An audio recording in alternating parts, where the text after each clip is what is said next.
Well, conservatives now have an answer, apparently, for what went wrong in the Navy Yard shooting. Jason Chaffetz is going to weigh in here. He's basically a Tea Party conservative in Congress. He says, Navy Yard, if security clearance stories are true, it is infuriating.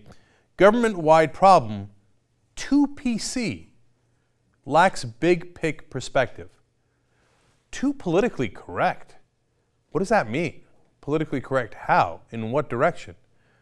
Now, Joe Wilson, the guy who famously shouted out, "You lie to the president," during one of his addresses to Congress, he's a Republican from South Carolina. He says that he agrees it's too much political correctness. For what?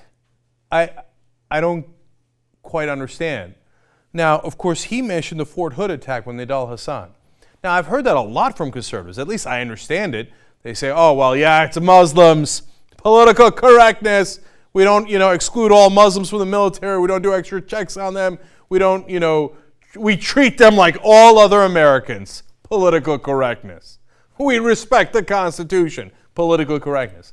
But in this case, there's no suggestion that Aaron Alexis is Muslim. Is it political correctness because he's black?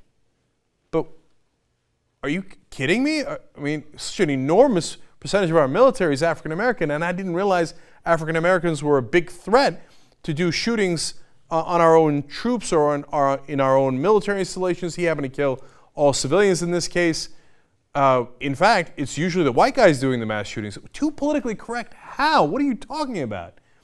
And if you're talking about not doing enough mental background checks, etc., well, we totally agree. There's nothing politically correct about that. Progressives are in favor of more checks. Mental health checks, background checks. We don't want people just carrying around weaponry willy-nilly. You guys are the ones that want that.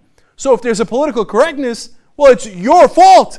Because, no, don't check anybody who's buying a weapon. Don't check them. No, my feelings as a right-winger would be so hurt if you checked anybody who was going to buy a weapon. I want all of them to be able to buy as much weaponry as possible, as often as possible. And now, you're going to talk to us about political correctness? Political correctness how? Will these two asshole Republican congressmen please explain themselves? What in the world do they mean by political correctness?